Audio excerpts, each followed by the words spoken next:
Salut, bienvenue dans une nouvelle vidéo. Alors, un nouveau codeur IA vient tout juste de sortir. Son nom, Crush, et il a un peu d'histoire derrière lui. C'est en fait la nouvelle version de l'ancien OpenCode. Il a été créé par le développeur principal, original, d'OpenCode, qui a rejoint Charm. Et maintenant, ça s'appelle Crush. C'est une version totalement retravaillée. Elle est entièrement basée sur Go, ce qui signifie qu'elle est plutôt rapide. On dit même que c'est votre nouveau meilleur ami pour coder, directement depuis votre terminal préféré. Il prend en charge plusieurs modèles IA et vous permet d'utiliser toutes sortes de LLM. Je ne pense pas qu'il autorise l'utilisation d'un abonnement Claude Max comme OpenCode, ce qui peut être un inconvénient pour certains, mais il reste flexible. Vous pouvez changer de modèle en plein milieu d'une session tout en conservant le contexte. Il permet aussi de gérer plusieurs sessions de travail et contexte par projet. Il utilise également les LSP pour offrir plus de contexte. Autrement dit, il peut détecter les erreurs de code, les erreurs de linter ou d'autres types d'erreurs similaires. Vous pouvez aussi lui ajouter des fonctionnalités via des MCPS. Et en plus, il fonctionne sur tous les systèmes d'exploitation, ce qui est génial, car beaucoup d'outils ne sont toujours pas optimisés pour Windows. Mais celui-ci est nativement pris en charge, ce qui est top. Commençons par l'installation de Crush. Vous pouvez l'installer facilement avec Homebrew, NPM ou même avec le gestionnaire de paquets Go.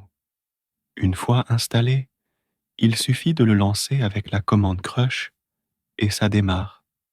D'abord, il vous demande de choisir un modèle. Vous pouvez choisir n'importe lequel. Personnellement, j'utilise la version gratuite du codeur Qwen 3 via OpenRouter, qui est aussi listée ici. Ça fonctionne très bien pour moi, et c'est gratuit, donc c'est celui que j'utilise. Ensuite, entrez votre clé API. Il vous demande aussi si vous souhaitez initialiser un fichier Charm Markdown, ce qui est en gros un résumé de votre projet, un peu comme les fichiers ClaudeMD. Donc, c'est plutôt cool. Parlons un peu de l'interface. Je trouve qu'elle est plus jolie que celle d'OpenCode ou de Claude Code. Je ne sais pas, j'aime bien les options plus colorées. Et ici, l'interface me semble plus vivante que les autres. Mais bon, ça reste subjectif.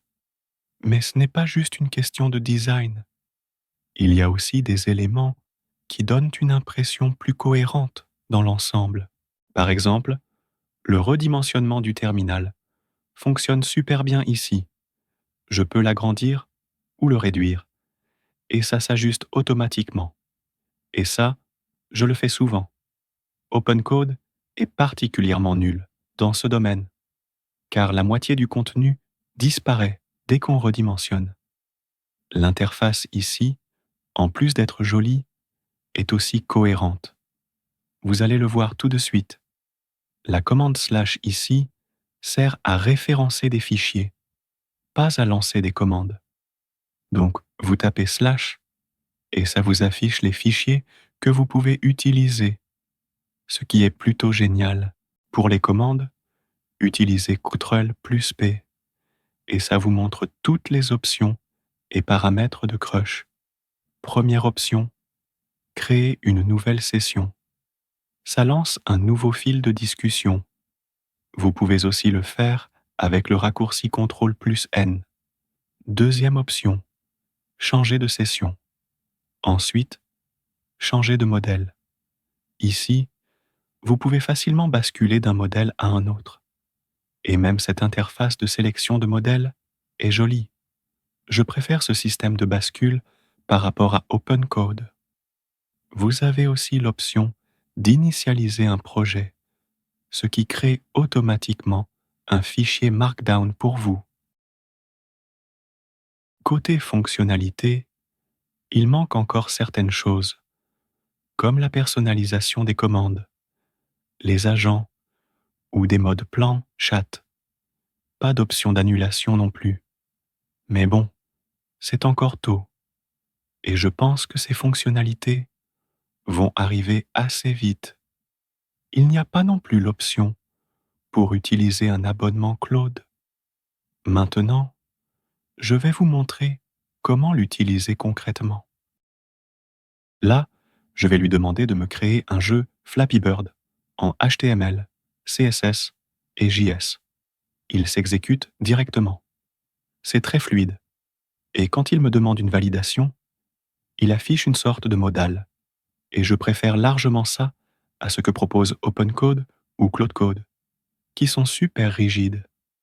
Quand il y a de grandes portions de code, vous pouvez faire défiler les différences avec les flèches. Et en quelques secondes, c'est terminé. Et si je lance le projet, il fonctionne sans souci. Je l'ai aussi testé dans mes propres tests avec Claude Sonnet, et c'est équivalent à Claude Code.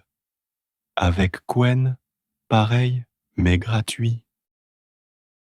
Je vais lui demander de me créer une page e-commerce HTML/JS/CSS avec 3 produits. Chaque produit a un bouton Ajouter au panier. Le panier s'affiche à droite et se met à jour dynamiquement.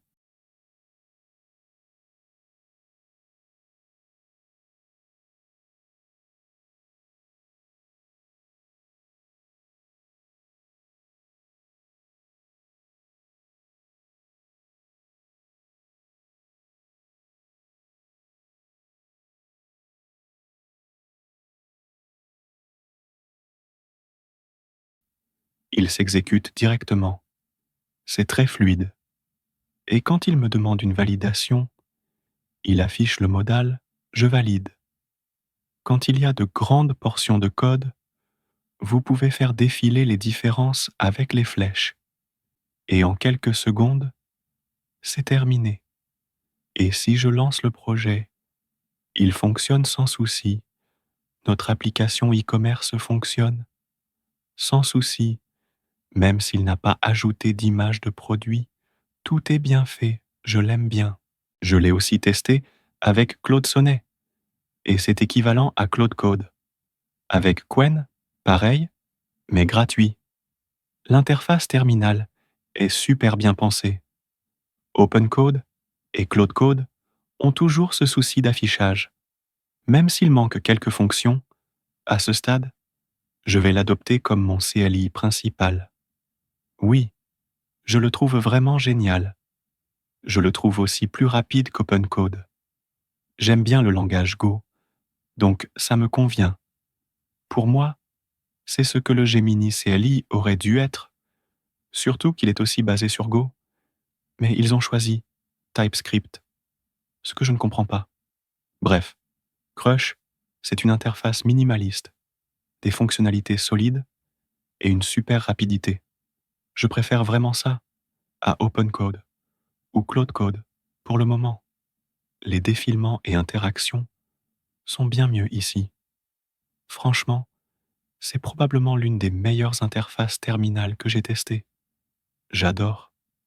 C'est open source en plus. Donc, franchement, il n'y a pas grand-chose à redire. Allez l'essayer, ça vaut le coup. Partagez vos avis en commentaire et abonnez-vous à la chaîne. On se retrouve très bientôt dans une prochaine vidéo. À bientôt.